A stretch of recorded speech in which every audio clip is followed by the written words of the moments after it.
What is the cost difference between going abroad for a semester or a year?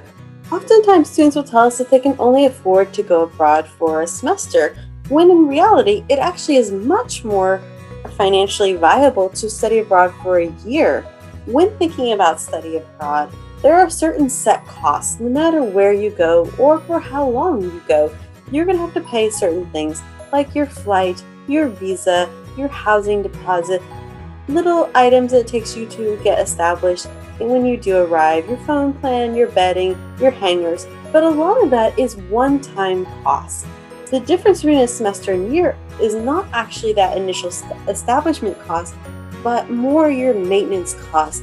What are you going to be paying on a monthly basis? And oftentimes the answer is that the monthly costs actually are cheaper than San Francisco, so it's actually a much better deal to be abroad longer. Let's look at this and see what this actually looks like when looking at some specific numbers. When you do consider the semester versus a year, as long as you still have semesters remaining at San Francisco State, you will always be paying the same tuition regardless of whether or not you are abroad or at San Francisco State. So if you still have a year left of your degree, paying it abroad or San Francisco State makes no difference. Insurance. So you do have to have mandatory insurance for every semester you will be abroad. So if you're going to be abroad for one semester, you do have to, it's about $300 on average. And then if you stay for a second semester, it's only an additional $230 more for the second semester. The good news is that if you do sign up for a year and decide to shorten it to a semester, you are refunded the remaining difference of the insurance. So it's much better to apply for a year, shorten it to a semester, than to go the other direction, as you will get money back, such as your insurance money. The visa cost for most programs is identical for a semester or for a year, with the notable exception of the UK.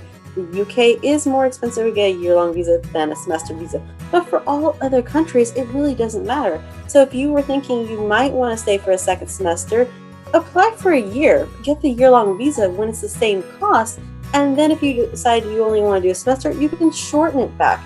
It's the same cost for the visa, and you get your insurance money back. The difference is if you get there and you love it, then you have to get a new visa, and you're paying the visa again. So now you've doubled the cost of the visa by having to pay for it twice.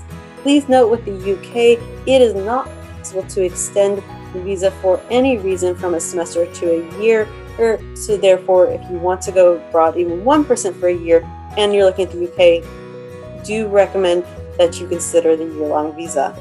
Airfare is another factor to keep in mind, but to buy a plane ticket abroad anywhere in the world, to go to that destination for 1 week, 2 months, a semester, a year, actually is the exact same cost. You're not saving any money by going abroad for a shorter period of time than going abroad for the full year. If you're already making the investment of going abroad, you're paying this airfare. Why not stay longer and enjoy yourself? What is the biggest difference going to help you with your piggy bank? Well, that's going to come down to housing and food. San Francisco is horrifyingly expensive.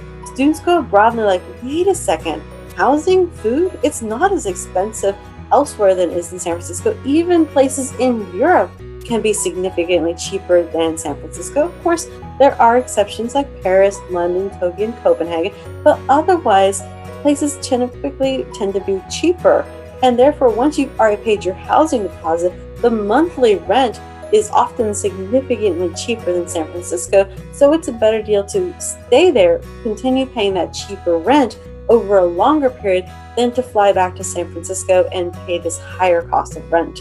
Your personal spending habits can fluctuate, of course, but generally most items are cheaper abroad than they are in San Francisco. But generally you're going to find, like housing and food, that this will be, in the long run, the longer they're much more economical. The thing that's really going to change between a semester and a year is how much you travel. Typically, students who stay abroad longer have many more breaks and opportunities to travel, and so typically when they do spend more money, it's because they're doing more trips. So to really maximize your money, I would recommend putting together a really good travel budget. That will really help you financially the most when you are planning for study abroad. And if you have a really rock solid travel budget and you understand how much you're going to spend there and putting together a budget for the rest of your year, a year program can actually be financially a really much better investment. If you have any interest in applying for a year, Study Abroad Advisors highly recommend you signing abroad for a year. No hard feelings if you need to return after one semester. We'd much rather have you shorten than to ask us if you can extend, as extensions are not always possible in every location. In the UK and Australia, they are never granted. If you're on the fence about whether or not to do a semester or a year, we always say if there's 1% chance you might want to stay abroad for a year, apply for the year. But if you're still not sure, you might put together two budgets. One budget for a semester and one budget for a year, and think about how this is going to financially work for you.